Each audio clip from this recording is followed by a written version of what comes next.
आज मैं तुम्हें दुनिया की सबसे खूबसूरत उपहार देना चाहती हूँ। ऐसा उपहार जिसे लेने के बाद तुम्हारे चेहरे पर सिर्फ और सिर्फ खुशी होगी। दुनिया के किसी भी गम को तुम्हारे करीब आने से रोक दूंगी, चाहे उसके लिए मुझे भगवान से ही क्यों न लड़ना पड़े। तान्या नाम की एक 24 वर्षीय लड़की अपने खास दोस्त की गोद में सोते हुए बोल रही है। उसका दोस्त बस तान्या के बाल को सहलाते हुए उसकी ओर देख रहा है, लेकिन गहरी सोच में होने के कारण तान्या की एक भी बात नहीं सुन पाया। अपने दोस्त को अपनी ओर आकर्षित करने के लिए माही ने चहकते हुए कहा, लल्लू, तुम सुन भी रहे हो या मैं पागलों की तरह बड़बड़ाई जा रही हूँ? तान्या की बात सुनकर लल्लू होश में आया और चौंकते हुए बोला, हाँ हाँ बोलो ना। तान्या, क्या मतलब? मैं कब से बड़बड़ाए जा रही हूँ और तुम किसी और के ख्यालों में खोए हुए हो। जाओ, मैं तुमसे बात ही नहीं करती। तान्या उसके गोद से उठ गई और अपने मुंह को फेरती हुई दूसरी ओर देखने लगी।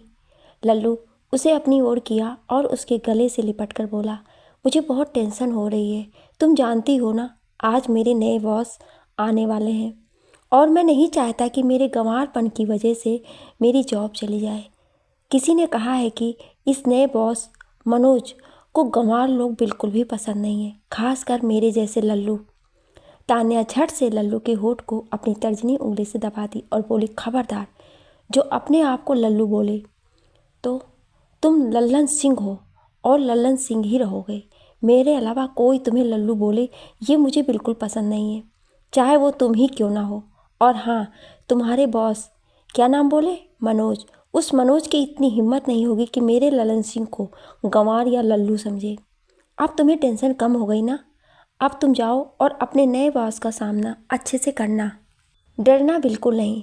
लल्लू, फिर भी डर लग रहा है। कहाँ वो पढ़ा लिखा और मैं ठीक से हिंदी भी नहीं जानता। अगर वो मुझे नौकरी से निकाल दिया तो?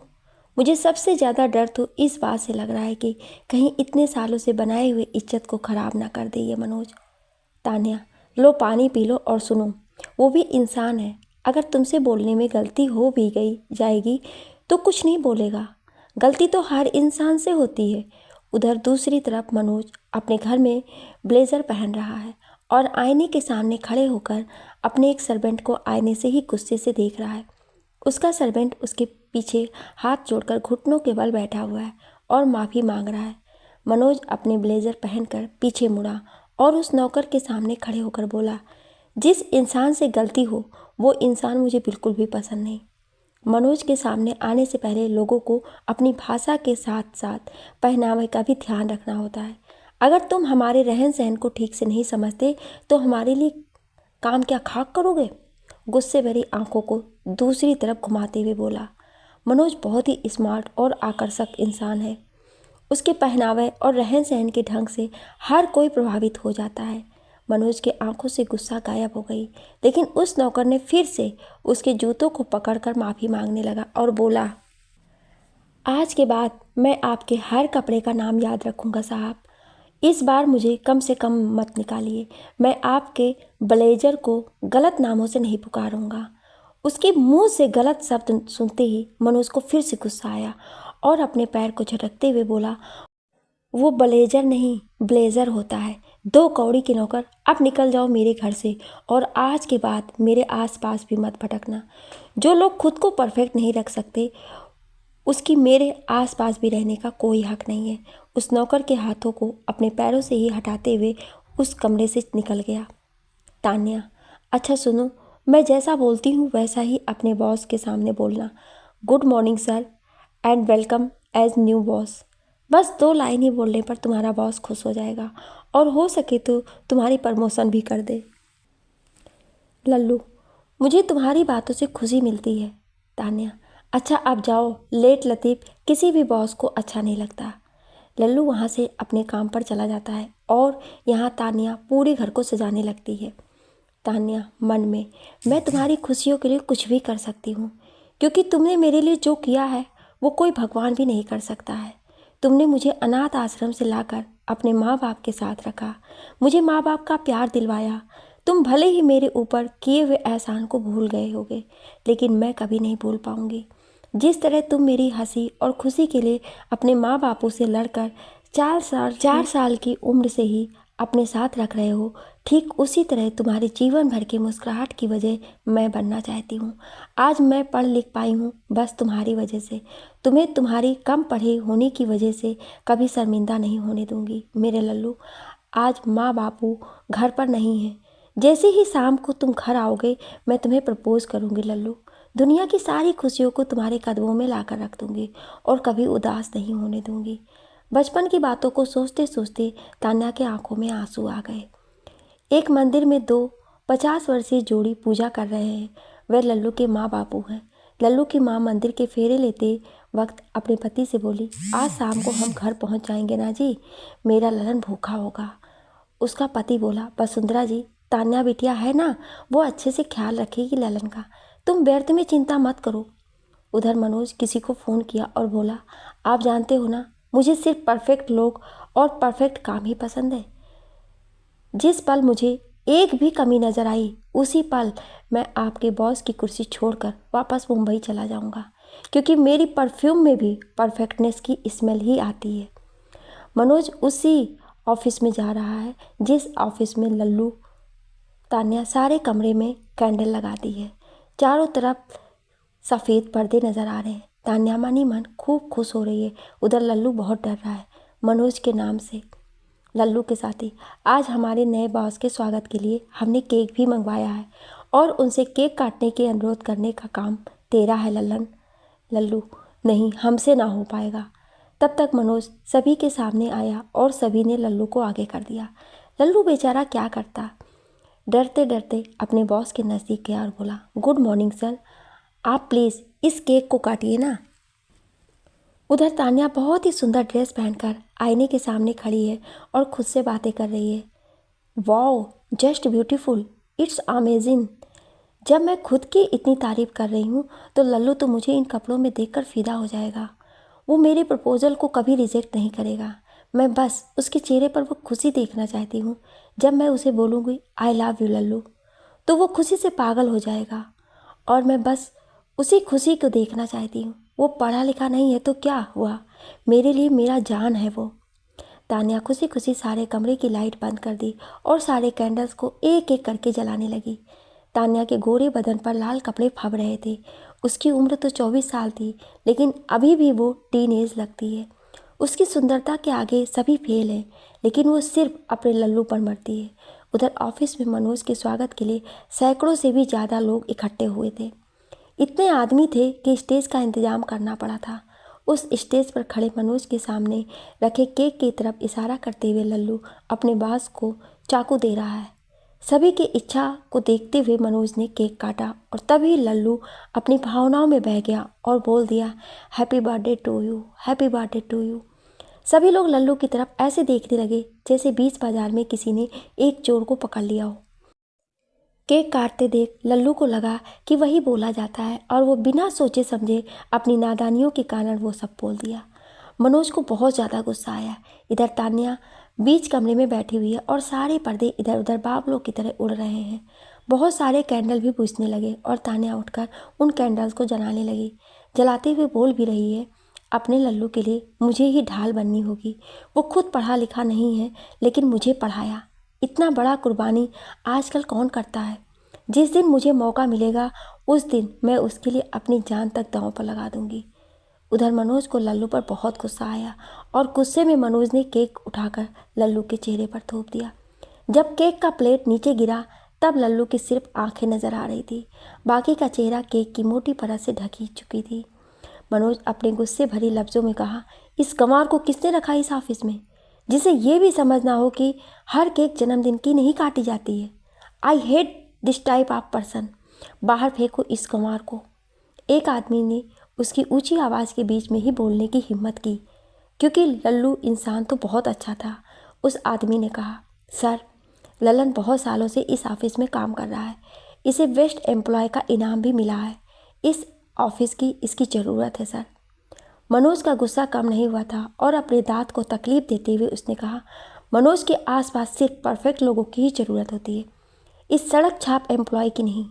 और ये लल्लन कितना भी अच्छा एम्प्लॉय क्यों ना हो, मुझे इस जंगली जानवर का शकल भी नहीं देखना है। लल्लू कहीं का। बोलकर गुस्से में जिस तरह से आया था उसी रास्ते से वापस चला गया। मनोज के जाने के बाद स्टेज के नीचे बैठे सभी लोग लल्लू को देखकर जोर जोर से हंसने लगे। लल्लू मूर्ति की तरह स्टेज पर खड़ा रहा। उसकी आंखों से निकल रहे आंसू की वजह से उसके गाल पर के केक साफ हो चुका था। उसके कानों तक बस एक ही आवाज़ गूंज रही थी, इस गंवार को किसने रखा ऑफिस में, लल्लू कहीं का। इधर तान्या के सभी कैंडल बार बार बुझे जा रहे थे। वो बार बार जलाने की कोशिश कर रही है। तान्या परेशान होते हुए मन में बोलती है, ये कैंडल जल क्यों नहीं रही है? कहीं मेरे लल्लू की खुशियों की नज़र तो नहीं लग गई? मैं मेरे लल्लू को खुश करने के लिए कुछ भी कर सकती हूँ। मुझे ये कैंडल किसी भी तरह जलाना ही होगा, लल्लू आता ही होगा। सोचकर कैंडल फिर से जलाने लगी। सभी कैंडल तो जल गई, लेकिन तान्या के हाथ से एक कैंडल नीचे गिर गई। जब तान्या ने देखा कि लल्लू को एक दोस्त ने उसे घर के बाहर छोड़ दिया और लल्लू बिना कुछ बोले केक से लथपथ चेहरे को लटकाए हुए आया और उन्हीं कैंडल वाली बीच कमरे में बैठ गया। लल्लू के आंखों में अभी आंसू नहीं थे, लेकिन उसकी चुप्पी उसे अंदर ही अंदर खाए जा रहे थे। तान्या बहुत परेशान हो गई और अपने लल्लू के पास जाते हुए बोली, लल्लू तुझे क्या हुआ? ये तुम्हारे चेहरे पर केक कैसे लगी हुई है? बोलो लल्लू, तुम इस तरह से चुप नहीं रह सकते हो, बोलो आखिर क्या हुआ है? उसके चेहरे को हिलाते डुलाते पूछ रही है। तान्या तुरंत बाहर गई और उस दोस्त को ढूंढने लगी जिसने लल्लू को यहाँ छोड़ गया था। बाहर जाने के बाद लल्लू का दोस्त मिला और फिर तान्या के पूछने पर उसने सारी बात बताई। सच्चाई जानने के बाद तान्या की तड़पन कम हो गई और अंदर जाकर लल्लू को गले लगा ली और बोली, मुझे उम्मीद नहीं थी कि मेरे लल्लू का कोई इतना बड़ा अपमान भी कर सकता है। तुम उसके कहने पर गंवार नहीं हो सकते लल्लू। तुम लल्लन सिंह हो और उस ऑफिस में तुम्हारी बहुत इज्जत है। उस मनोज के अपमान करने से तुम्हारी इज्जत कम नहीं हो जाएगी। लल्लू के कानों में सिर्फ और सिर्फ वहाँ बैठे लोगों की हंसी गूंज रही थी। लल्लू के कानों में एक बात सबसे ज़्यादा दोहराई जा रही थी, इस गंवार को किसने रखा ऑफिस में, लल्लू कहीं का। मन में हो रहे सैलाबों से जूझने के कारण लल्लू अपने दोस्त तान्या का एक भी बात सुन नहीं रहा था। ऊपर मनोज कैब में बैठा हुआ है और गुस्से में किसी को फ़ोन से बोल रहा है, मैं वापस मुंबई आ रहा हूँ, मुझे इन गंवार लोगों के साथ काम नहीं करना है। तान्या अपने दोस्त लल्लू को वॉशरूम में ले गई और उसके केक साफ करने लगी। दोनों चुपचाप थे। तान्या तो गुस्से की वजह से चुप थी, लेकिन लल्लू अपने हुए अपमान की वजह से। लल्लू के मन में उस अपमान के साक्षात दृश्य चल रहे थे। तान्या उसके गालों से केक को साफ करते हुए सोच रही है, लल्लू इस तरह से चुपचाप रहेगा तो इसके मन के घाव और बढ़ते जाएंगे। मुझे कुछ भी करके इसे रुलाना होगा ताकि इसके मन में कोई घाव ना रहे और मन साफ हो सके, चाहे उसके लिए इसे रोना ही क्यों ना पड़े। लल्लू दीवार को देख रहा था और तान्या उसे अपनी ओर करते हुए बोली, लल्लू तू कुछ बोलता क्यों नहीं? तुझे अपने अपमान के लिए तुझे शर्म करने की कोई ज़रूरत नहीं है। मनोज तेरा अपमान नहीं किया है, बल्कि खुद के संस्कारों का अपमान किया है।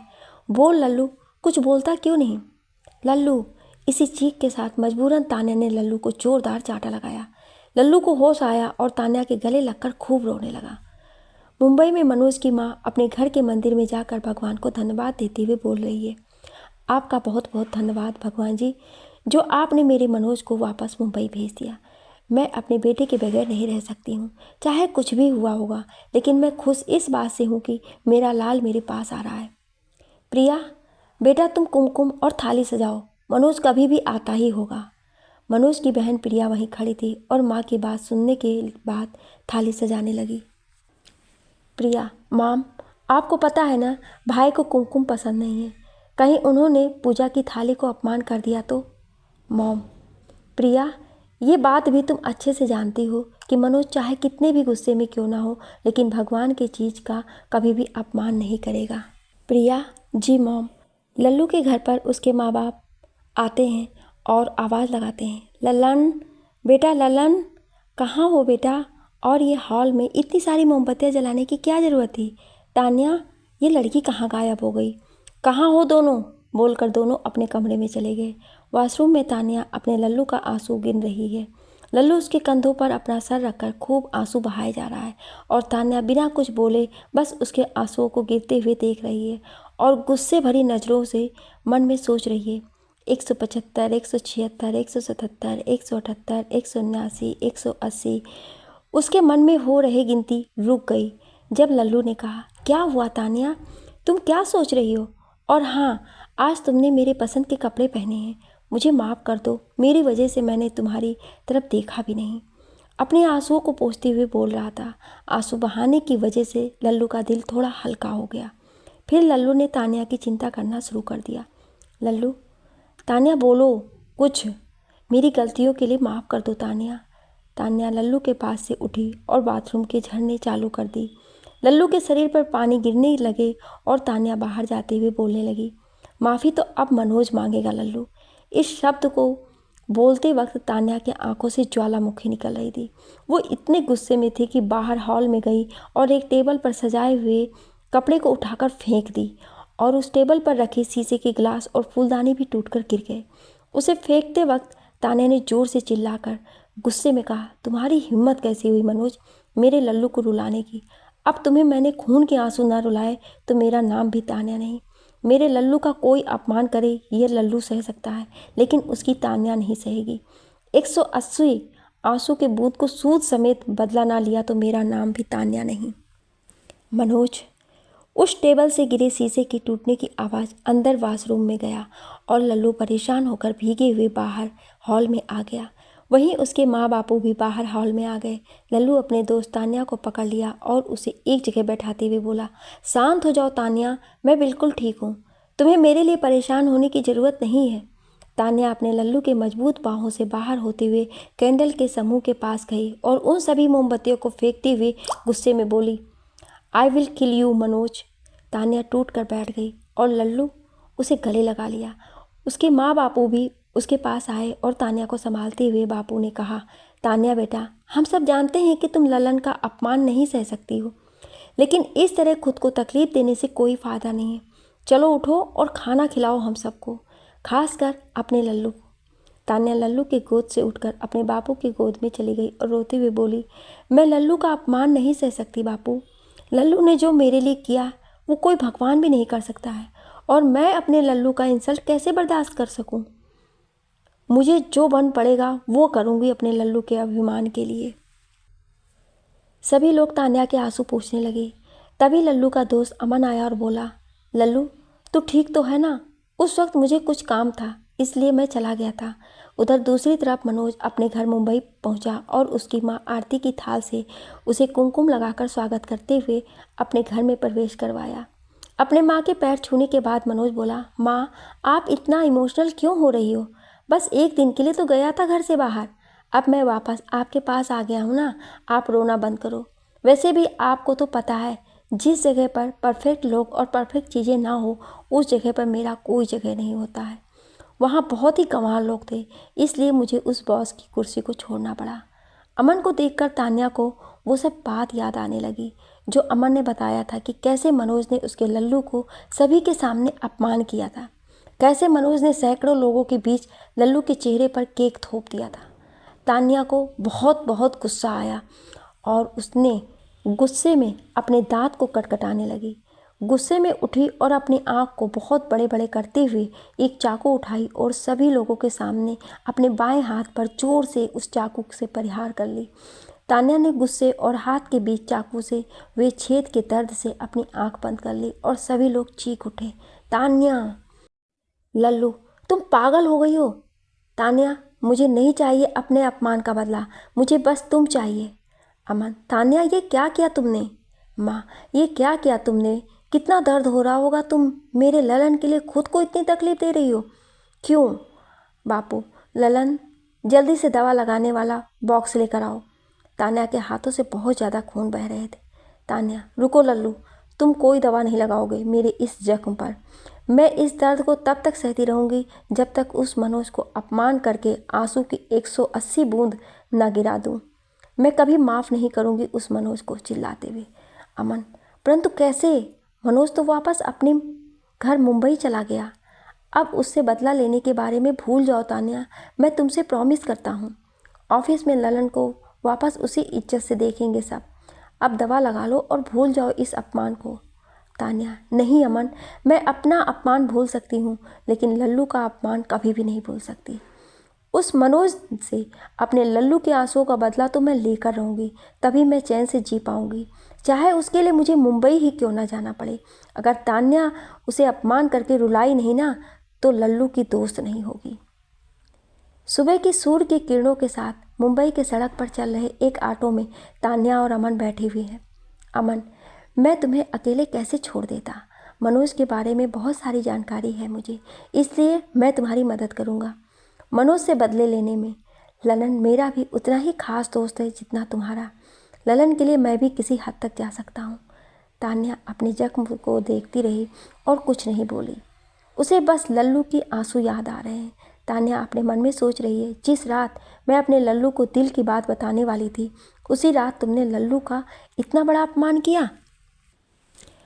अब कभी लल्लू अपने ऑफिस नहीं जा पाएगा। मेरे इस जख्म की कसम, मैं तुम्हें बर्बाद कर दूंगी मनोज। अब मैं लल्लू को तभी प्रपोज करूंगी जब तुम्हें तुम्हारी आंखों में आंसू की 180 बूंदें गिरते देख लूँगी। अमन, तान्या, तुम्हें अपने जख्म को ठीक कर लेनी चाहिए। तान्या, नहीं अमन, इस जख्म की दर्द जितने बढ़ेंगे उतने मेरे अंदर बदले की आग सुलगेगी। जिस दिन मैं अपने बदले को भूलने लगूंगी, उस दिन मेरे हाथ पर ये हप्पी मारना। मुझे फिर से वो सारी आंसू की बूंदें याद आ जाएंगी जो मनोज ने मेरे लल्लू को दिए थे। लल्लू और उसके माँ बापू परेशान हो रहे हैं और साथ में लल्लू अब अपने अपमान से ज़्यादा तान्या की चिंता करने लगा। बापू, देखा वसुंधरा जी, मैंने आपसे कहा था ना, तान्या बिटिया बहुत ख्याल रखती है हमारे ललन का। वो तो ललन के अपमान को भी बर्दाश्त नहीं कर पाई। माँ, हाँ जी, मैं इतने दिनों तक उसे पता नहीं क्या क्या सुनाती रहती थी, लेकिन वो तो मेरे ललन के पैसों पर नहीं, उसकी इज्जत पर मरती है। ललन वही कुछ सोच में बैठा हुआ है। मनोज हाउस में। मॉम, जल्दी करो, मुझे मीटिंग के लिए लेट हो रही है। जूतों के स्टैंड के पास खड़े होकर मनोज अपने माँ से बोल रहा है। जस्ट 5 सेकेंड बेटा, ये लो अपने जूते। तुझे बिना कितनी बार कहती हूँ कि नौकरों को काम से मत निकाला करो, लेकिन नहीं, तुम्हें तो बस अपनी मॉम को ही परेशान करना है। उसकी माँ उसके पैरों के सामने जूतों की जोड़ी को रखते हुए बोली, माँ आपको पता है ना, मुझे अपने आसपास सिर्फ परफेक्ट लोग ही चाहिए। अब मैं जा रहा हूँ मीटिंग के लिए, मुझे ब्लेस दो मॉम। मनोज अपनी माँ के पैर छूते हुए बोला। मनोज हाउस के बाहर निकला और अपने कार में बैठकर चला गया। उसके जाने के बाद उसकी माँ सोचने लगी, मुझे चिंता तो इस बात से है कि नौकर का तो ठीक है बेटा, बट तुम्हारे लिए परफेक्ट वाइफ कैसे ढूंढूंगी। 28 साल के हो चुके हो, अब तुम्हारी शादी की उम्र भी हो गई है। मनोज के जाने के बाद मेन गेट पर अमन आया और उसकी माँ से नौकरी की बात करके नौकर बन गया और उसके घर में घुस गया। अंदर जाने के बाद याद करता है कि उसने तान्या से क्या कहा था। देखो तान्या, हम दोनों एक साथ उस घर के अंदर नहीं जा सकते हैं। मैं पहले जाता हूँ और फिर किसी तरह तुम्हें बुला लूँगा। अमन, मैडम जी, आपके बेटे अभी अभी घर से बाहर गए हैं, लगता है किसी ज़रूरी काम से गए हैं ना। मनोज की मॉम, हाँ, आज उसका अमेरिका की किसी डील को लेकर मीटिंग है, वही पूरा करने गया है मेरा बेटा। अमन, कौन से कंपनी में चल रही है मीटिंग। मनोज की मॉम, चिरंजीवी 5 स्टार रेस्टोरेंट में। प्रिया, मॉम, आप इस नौकर से क्यों बता रहे हो कोई पर्सनल इन्फॉर्मेशन, और तुम नौकर हो तो नौकर बने रहो, इस घर के मालिक बनने की कोई ज़रूरत नहीं है। अमन, सॉरी मैडम, मैं तो बस। मनोज की मॉम, रहने दो बेटा, कोई बात नहीं। अमन तुरंत अकेले पाकर तान्या के पास फ़ोन किया और बोला, चिरंजीवी 5 स्टार रेस्टोरेंट, बोलकर तुरंत फ़ोन काट दिया ताकि कोई सुन ना ले। रेस्टोरेंट में मनोज अपनी मीटिंग ख़त्म करके टेबल पर ही बैठा था, लेकिन उसके अमेरिका के आदमी वहाँ से चले गए थे। यूँ इस वक्त अकेले ही था। तान्या उसके सामने आकर बोली, हाय mister, if you don't mind, ये टेबल मैं ऑलरेडी बुक कर चुकी हूँ, सो प्लीज़ आप यहाँ से जा सकते हैं। मनोज उठा और वहाँ से जाने लगा।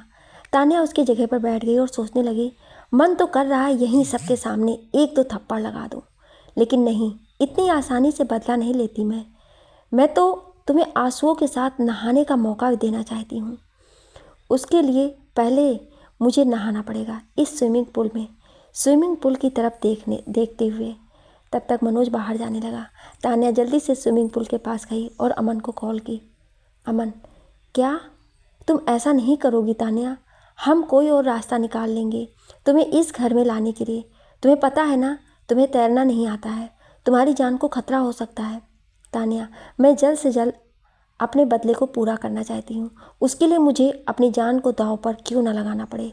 मैं जानती हूँ अमन, मुझे तैरना नहीं आता। अगर मैं उस घर के अंदर आने में कामयाब हो गई तो मेरे राज को बाहर आने से रोक के रखना, जब तक मैं होश में ना आ जाऊँ।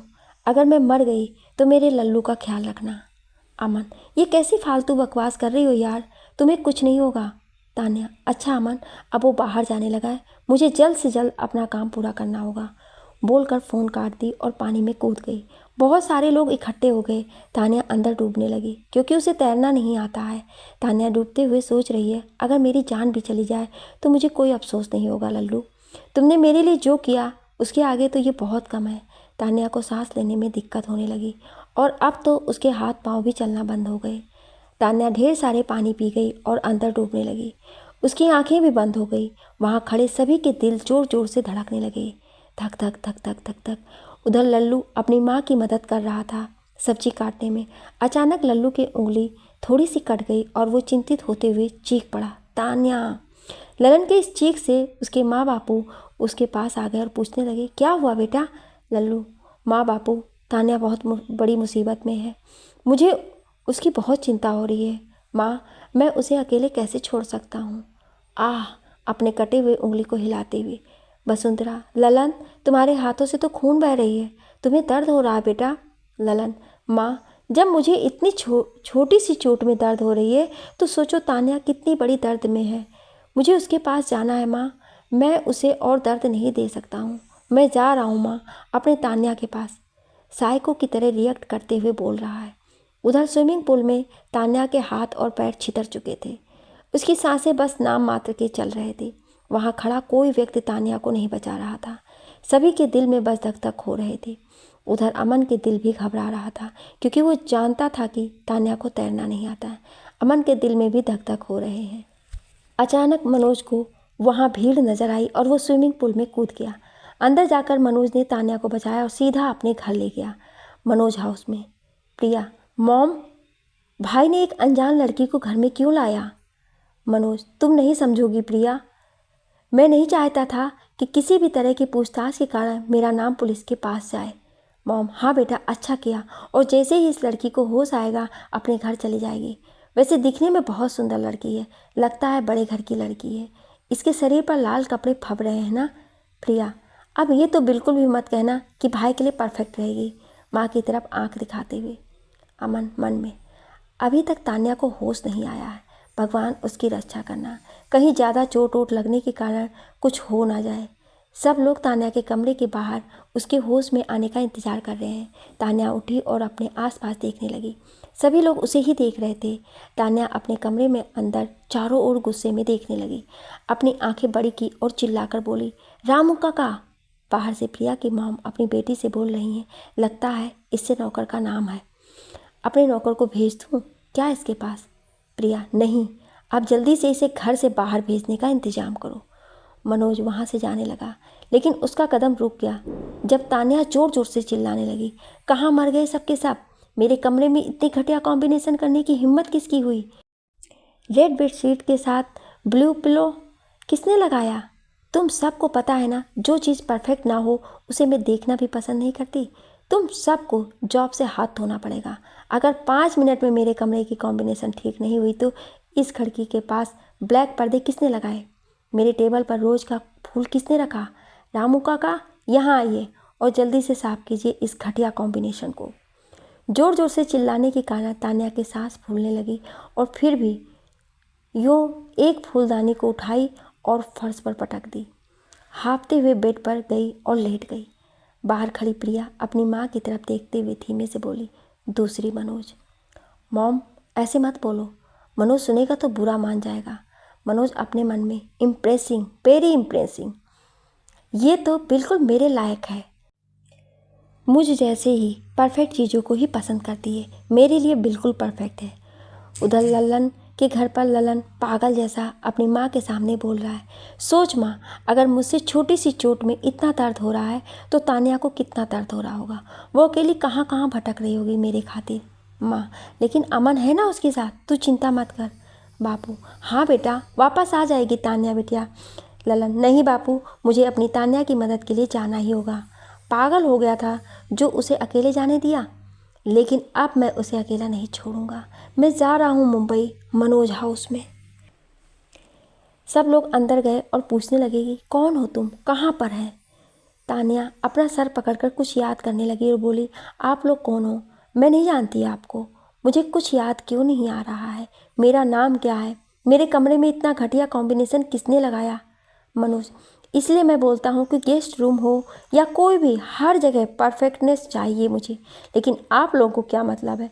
आपको तो बस मेरा कमरा परफेक्ट रखने आदत पर हो गई है। अब जवाब दो इस लड़की को। मॉम, तुमने बताया था ना कि बहुत देर तक पानी में रह गई थी, लगता है उसी कारण से याददाश्त चली गई इसकी। अमन, हे भगवान, अगर ये सब कुछ भूल जाएगी तो बदले कैसे लेगी ललन के अपमान का, सोचते हुए अमन तान्या के नज़दीक गया और उसके हाथ के जख्म को छूते हुए सभी से बोला, इसकी जख्म बहुत गहरी है और ये देखिए सिर्फ ओवर हाइडेड पट्टी है, इससे तो इन्फेक्शन बढ़ने का पूरा चांस है। जल्दी से इसके हाथों में पट्टी कर देता हूँ। प्रिया, तुम्हें बहुत फिक्र हो रही है इसके बिछड़े हुए दोस्त हो क्या तुम? अमन, नहीं, वो तो इंसानियत के। मॉम, बस कुछ सफाई देने की ज़रूरत नहीं है, इसके हाथों में जल्दी से मलहम पट्टी करो। तान्या, नहीं, कोई कुछ नहीं करेगा, ये जख्म तब तक ठीक नहीं होगा जब तक इसका मकसद पूरा ना हो जाए।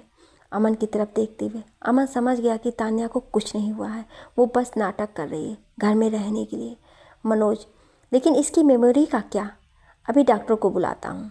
अमन, अगर डॉक्टर आ गया तो सारा झूठ पकड़ा जाएगा, सोचते हुए। तान्या, कुछ करो अमन, मैं इतनी जल्दी पकड़ी नहीं जा सकती, सोचते हुए मन में। अमन, रुकिए, कोई डॉक्टर को नहीं बुलाएगा, अगर डॉक्टर आ गया तो बात पुलिस तक पहुंच सकती है। समझने की कोशिश कीजिए, मैं भी डॉक्टर को फ़ोन लगाता हूं। मनोज, अब चाहे जो हो, लेकिन मैं किसी के जान के साथ नहीं खेल सकता हूं। तान्या और अमन दोनों एक दूसरे को चिंता भरी नज़रों से देखने लगे। थोड़ी देर में डॉक्टर आ गया और तान्या के चेकअप करने के बाद बोला, I had check her twist but. Tanya अपनी आंख बंद कर ली थी और सोचने लगी, अब तो मैं गई, मेरा सच डॉक्टर सबको बता देगा। अब कैसे बदला ले पाऊंगी मैं अपने लल्लू के अपमानों का। Manoj, but what doctor? Doctor, but she is lost it their memory power. Tanya सुनकर खुश हो गई और अमन से इशारा से पूछने लगी, कैसे हुआ ये सब? अमन याद करता है कि जब डॉक्टर अंदर आने वाला था तभी अमन ने उस डॉक्टर को पैसे दे दिया था। डॉक्टर, जब तक इन्हें कुछ याद नहीं आ जाता तब तक आपको इन्हें अपने घर पर ही रखना पड़ेगा। डॉक्टर वहाँ से चला गया। प्रिया, लो, अब ये हमारे साथ रहेंगी। मनोज, प्रिया ऐसे नहीं बोलते, ये हमारी गेस्ट है, और हाँ, नौकर से बोलकर ठीक वैसा ही कमरा सजा दीजिए जैसा। वैसे नाम क्या है आपका? अमन, तान्या। तान्या नाम है इसका। सभी लोग अमन की ओर देखने लगे। प्रिया, तुम्हें कैसे पता? अमन और तान्या भी घबरा गए कि आखिर जवाब क्या दें। अमन, वो इसके लॉकेट में लिखा हुआ है तो मुझे लगा। प्रिया ने उसके लॉकेट को देखा तो सही में तान्या ने अपने नाम का लॉकेट पहन रखा था। दोनों के दिल में शांति हुई। मनोज उठकर वहाँ से जाने लगा और जाते जाते बार बार तान्या को देख रहा था। मनोज को कभी स्विमिंग पूल वाली बात याद आ रही थी तो कभी उसके होश आने के बाद उसके परफेक्ट वाली बात बोली उसकी। मनोज को परफेक्ट लोग बहुत पसंद है, इसलिए शायद मनोज तान्या की तरफ आकर्षित होने लगा है। स्टेशन पर ललन पहुंचा और मन में सोच रहा है, तान्या कहाँ हो तुम, किस हालत में हो तुम? मैं मुंबई तो आ गया लेकिन समझ नहीं आ रहा है कहाँ जाऊँ मैं। एक काम करता हूँ, अमन को फ़ोन कर लेता हूँ। ललन ने अपना फ़ोन निकाला और अमन के पास लगाने लगा, लेकिन किसी आदमी से ललन टकरा गया और उसका फ़ोन रेल के पटरी पर गिर गया। ललन उस आदमी को गुस्से में आवाज़ देता रहा, लेकिन मुंबई में कहाँ कोई किसी का सुनता है। ललन अकेला परेशान डरा हुआ निकल गया तान्या को ढूंढने। ललन के घर पर। ललन के बापू, तुमने देखा वसुंधरा, कितना ख्याल रखता है तान्या का। वसुंधरा, इसी बात का तो डर है, कहीं उस अनाथ से शादी ना कर ले मेरा ललन। उसके बापू वसुंधरा डांटते हुए, वसुंधरा मुझे डांटने से कुछ नहीं होगा, आप अपनी डांट धरे के धरे रह जाओगे जब ललन के साथ तान्या ब्याह कर लेगी। आप समझते क्यों नहीं? इन दोनों की दोस्ती से ज़्यादा कुछ है? कोई इंसान दोस्ती के लिए अपने हाथ पर इतना बड़ा घाव देता है भला? उसके बापू तो क्या प्रॉब्लम है तुम्हें? मुझे कोई दिक्कत नहीं है उसके प्यार से। तान्या से अच्छी लड़की नहीं मिल सकती हमारे ललन को, क्योंकि वो वसुंधरा, क्योंकि वो अनपढ़ है। किसकी वजह से? तान्या के पढ़ाने के कारण उसने काम करना शुरू कर दिया था। अब समझ आ रहा होगा उसे कि पढ़ना लिखना कितना ज़रूरी है। चाहे मैं ललन की शादी अनपढ़ लड़की से करवा दूंगी, लेकिन तान्या से नहीं। मनोज हाउस में प्रिया और उसकी माँ मंदिर में पूजा पाठ कर रहे हैं और वहीं हॉल में मनोज बैठा हुआ है। हॉल के ठीक सामने वाला कमरे में तान्या भी। तान्या के कमरे में अमन चाय लेकर के आपस में बात करने लगे। दरवाज़ा अच्छे से लगा नहीं था, जिसके कारण मनोज कुछ कुछ देख रहा था अंदर कमरे में। अमन, बहुत मुश्किल से मैं तुमसे अकेले में मिल रहा हूँ। अब जल्दी से आगे का प्लान बताओ, और हाँ, जितनी जल्दी हो सके बदले लो और यहाँ से चलो। मनोज तुम्हें जिस नज़रों से देख रहा था, मुझे उसके इरादे कुछ ठीक नहीं लगे। तान्या, मैं इस घर में तो आ गई अमन, लेकिन समझ नहीं आ रहा है कि कैसे मैं मनोज से बदला लूँ। अमन, मेरे पास एक आइडिया है। तान्या, जल्दी बोलो क्या आइडिया है। अमन, तुम्हें मनोज की मॉम से बात करके मनोज की कमजोरी को पकड़ना है और मौका मिलते ही उसके कमज़ोर नसों को दबाकर अपना बदला ले लेना है। समझ रही हो ना तान्या? मैं अच्छे से समझ गई अमन, लेकिन तुम अपने हाथ पर दवा लगा लो ना। उसके जख्मी हाथ को पकड़ते हुए मनोज हाल में से सब देख रहा था। तान्या, नहीं, अब तुम जाओ यहाँ से। अमन बाहर गया और मनोज उसे अपने पास बुलाकर गुस्से भरी नज़रों से पूछने लगा, क्या कर रहे थे तुम उस लड़की के साथ? तुम्हें मॉम ने बताया है ना, अगर एक भी कमी नज़र आई तो तुम इस जॉब से बाहर। उसके हाथ क्यों छू रहे थे? अमन, वो सर मनोज, मैं तो क्या? चिल्लाकर सब लोग मनोज के पास गए और तान्या भी उसके चिल्लाने की वजह से हॉल में आ गई। अमन, उस लड़की ने कहा कि मेरे ड्रेस के साथ बैंडेज मैच नहीं कर रहा है, तो मैं बस उसके हाथ उठाकर उसके पट्टी और कपड़े को मिलाकर देख रहा था। तान्या, हाँ, और आपके घर में बस यही मुझे परफेक्ट लगा। आप लोग तो। मनोज, जाओ यहाँ से अमन से। Impressing, very impressing. मन में मनोज भी वहाँ से चला गया और तान्या उसकी मॉम से बातें करने लगी। मुंबई में ललन परेशान होकर घूम रहा है। उसे समझ नहीं आ रहा कि कहाँ जाऊँ।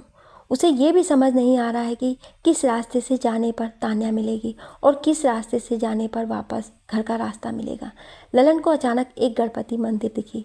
वहाँ गाना बजाना हो रहा था और गणेश जी का सॉन्ग भी बज रहा था। गणेश सॉन्ग। ललन मंदिर में गया और भगवान के सामने मन में बोलने लगा, हे गणेश जी, मुझसे क्या पाप हो गई थी जो आप मुझसे इतनी बड़ी परीक्षा ले रहे हो। मैं इतना बड़ा शहर में कहाँ ढूंढूं तान्या को। मुझे एक मर्द होने के कारण उसकी रक्षा करनी चाहिए थी, लेकिन मैं खुद अपनी रक्षा नहीं कर पा रहा हूँ गणेश जी।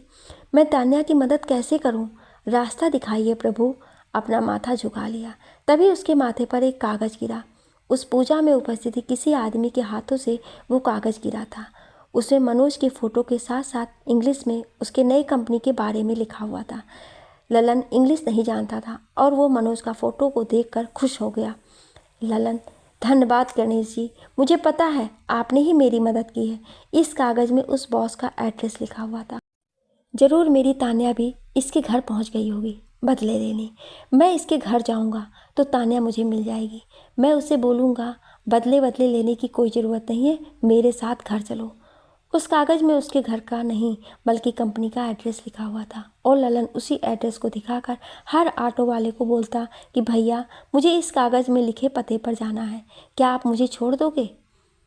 एक ऑटो वाले ने उसे बैठा लिया और ऑटो चालू कर दी। उधर तान्या बातों बातों में मनोज की मॉम से कुछ जानने की कोशिश करने लगी और मनोज की मॉम दिल की बहुत अच्छी थी, जिसकी वजह से सब कुछ बताने लगी। तान्या, तो आप क्या बोल रही थी आंटी? आंटी, मैं मनोज के बारे में बोल रही थी। मनोज ने नया बिजनेस स्टार्ट किया है और पहली डील अमेरिका के किसी कंपनी के साथ है। आज तक मेरा बेटा कभी किसी के सामने झुका नहीं है। मनोज ने जिस भी मीटिंग को किया है उसे सक्सेसफुल ही किया है। उसे परफेक्ट लोग ही पसंद है, ऐसा नहीं है, बल्कि खुद भी वो परफेक्ट है। जिस दिन उसे कोई ऐसी परफेक्टनेस के बारे में सवाल कर देगा, उस दिन लगता है वो खुदकुशी कर लेगा शर्म से। यहाँ तक कि उसके आसपास भी परफेक्ट लोग ही रहते हैं। ये बात भी सभी बिजनेस पार्टनर जानते हैं, इसलिए तो आज तक किसी पार्टनर ने आवाज़ तक नहीं उठाई मनोज के सामने। तान्या, लेकिन अब ऐसा ही होगा आंटी जी। मैं आपके बेटे को रुलाने का कोई भी मौका नहीं छोड़ूंगी। अगर किसी इंसान के बने बनाए इज्जत को ख़त्म कर दिया जाए तो वो इंसान तो रो पड़ता है, जैसे मेरे लल्लू ने रोया था। सोचते हुए बीच रास्ते में ऑटो वाले ने ऑटो रोक दी और ललन के आगे चाकू निकाल कर खड़ा हो गया। उधर ललन की माँ भगवान को पूजा कर रही थी तो दिया बुझ गया। वसुंधरा, हे प्रभु, दिया बुझना तो अपशगुन माना जाता है। मेरा ललन ठीक तो है ना? मेरे भोला भाला ललन की रक्षा करना प्रभु। उधर तान्या के जख्म में दर्द होने लगा। तान्या मन में, मेरे जख्म अचानक दर्द क्यों होने लगे हैं?